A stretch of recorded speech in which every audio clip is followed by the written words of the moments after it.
بسم الله الرحمن الرحيم. الحمد لله رب العالمين، الصلاة والسلام على أشرف المرسلين سيدنا ونبينا محمد. أما بعد، السلام عليكم ورحمة الله وبركاته. أنا ugaas cabdirashiid ugaas rooble ugaas doodi waxaan maanta halkaa ka soo tagnay joojiga. waxaan u soconay dadkaygii oo muddo badan aanan isarag. kolkaan maraynay annagoo socona ayaa isbaaro noo dhintay.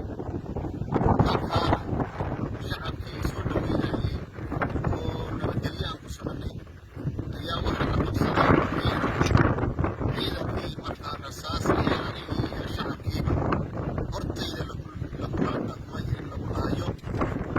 aad iyo aad baan u xumaaday arrinkaas. waxa weeye waxaan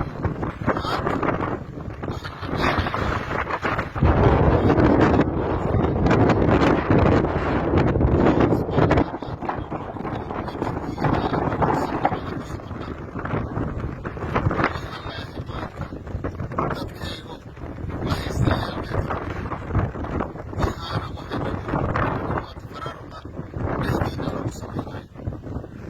waxaan leeyahay midooba dulmiga inay haysta ka midooba.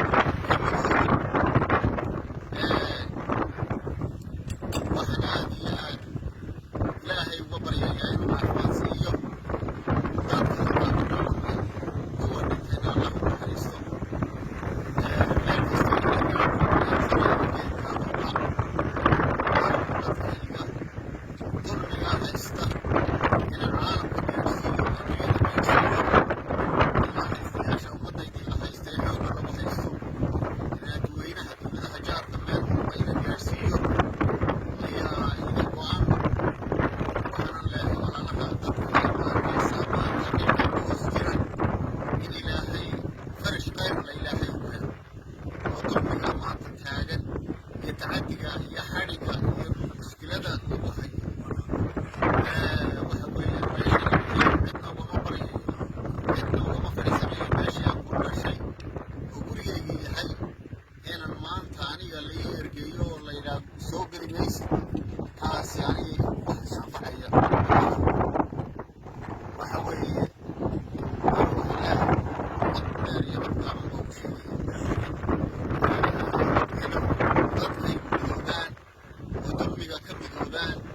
shaqala'aanta dhalinyarada haysata baan u dhahay qabiilka lagu salaynaayo, iskoolashibyada iyo dhibaatada maanta lagu hayo shacabkayga ee loo ogolayna qabiil la eegaayo. waan ogahay cabashada dadkaygu sanado badan bay soo socotay.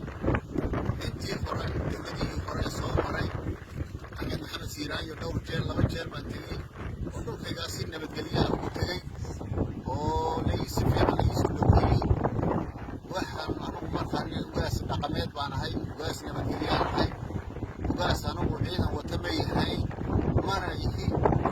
laakiin siyaasad ayaa laila dhaqmay, jidgooyaa laygu sameeyey. asana unu weligayna sheegin baan maanta sheegayaa in dadkayga asana ku haysato. muuse biixina uu ka mas-uul yahay waxaa maanta dhacaya. isagaa ka mas-uula, isagaa waxaasoo dhan ciidankaa noo soo diray, jidgooyada isagaa noo sameeyey. ilaahay wixii dhan u geystayna isaga ayaa ka mas-uula. waana la xisaabtami doonnaa, taariikhduna way qori doontaa. ilaahay